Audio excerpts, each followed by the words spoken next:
Man, and today we are reviewing a 2011 Volkswagen Jetta TDI. This is the 6th generation Volkswagen Jetta. This is the TDI version, so it does have a 2-liter inline 4-cylinder that produces 140 horsepower. This one is in a nice dark shade of blue. The 6th generation Jetta is quite a nice car.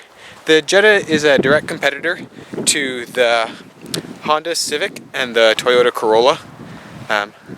Personally, I think the car is definitely much more sporty and better looking. The Volkswagen Jetta is a 4-door. It does seat 5 people. This specific Jetta is front-wheel drive.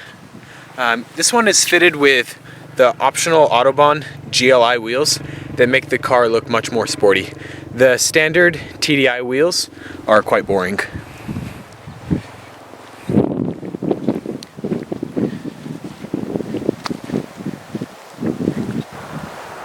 One of the cool options of this Volkswagen Jetta is that it does have keyless entry, but it's a very smart keyless entry. You don't actually need to push any of the buttons on the key to unlock the door. You can leave it in your pocket and you can walk up to the car.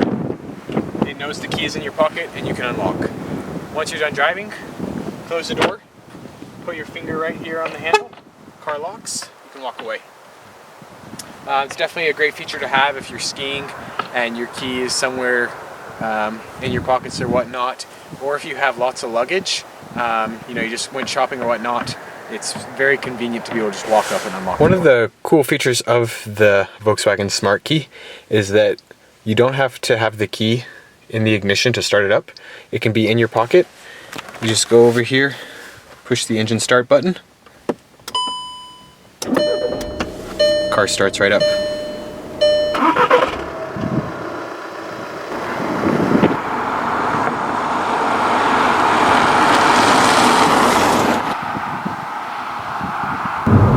So this TDI has a 2-liter 4-cylinder that produces 140 horsepower.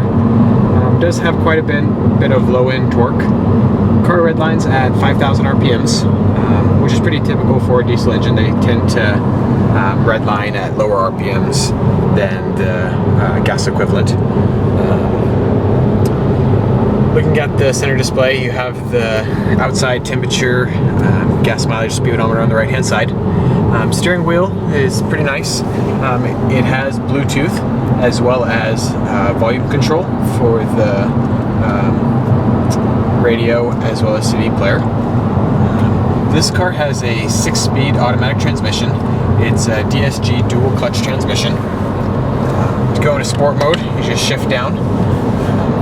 This makes the car shift gears at a little bit higher RPMs. Car has a little stiffer suspension. Put it back in drive, push the shifter over. That's the sport shift mode. That's where it's kind of like a manual transmission. You can change the gears as you want.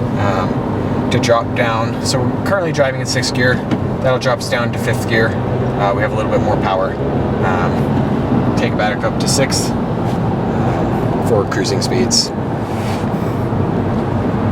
This car does have a nice center console. Like I was saying, AM, FM radio, CD player. One of the options for the Jetta is navigation. Push power. Radio, it is a touch screen, so you can change radio stations with the touch of a button. Pretty nice feature. Now we can go over push navigation.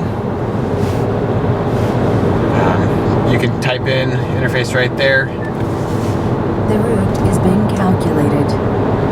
I'm not sure where it's taking us, but Continue as you can see, the road. navigation system. Turn that off. This car does have optional heated seats. Heated seats are definitely one of the best options you can get, especially if you live in a colder climate. One thing that Volkswagen tried to do with the Jetta for the 6th generation is they wanted to increase sales in North America. To do that, they wanted to lower the price so that it was priced more competitively with the Honda Civic and Toyota Corolla. And so one of the measures they took, they kind of cheapened the interior, to be honest. The materials aren't quite as nice as they are in the 5th generation Jetta. It did lower the price. MSRP on this car is right around $25,000. Another one of the things they cheapened is on the 5th generation, it was an option to get leather upholstery. Now they have this leatherette stuff, which is basically pleather. It does clean up pretty easy, but it definitely feels much more cheap than real leather seats.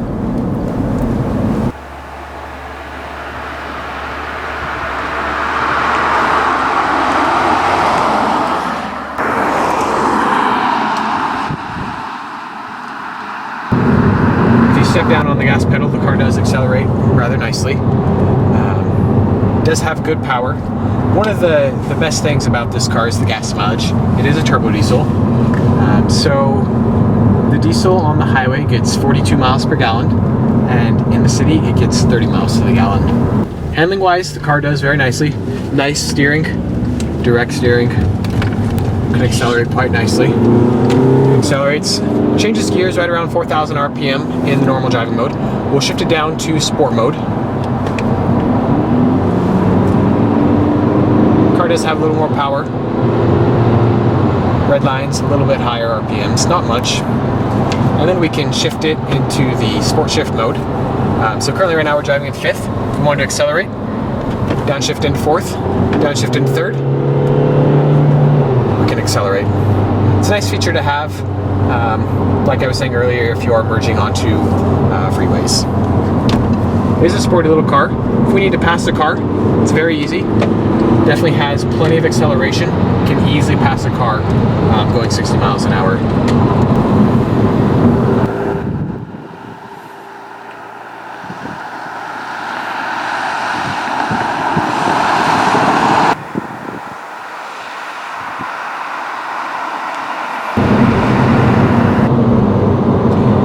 We're cruising right now, 60 miles an hour. The car is completely quiet. Can't hear it. There's no wind noise, no rattles. It's a great car, very quiet, very comfortable. And with the 45 or 42 miles per gallon on the highway, it's an excellent road trip car. Accelerating.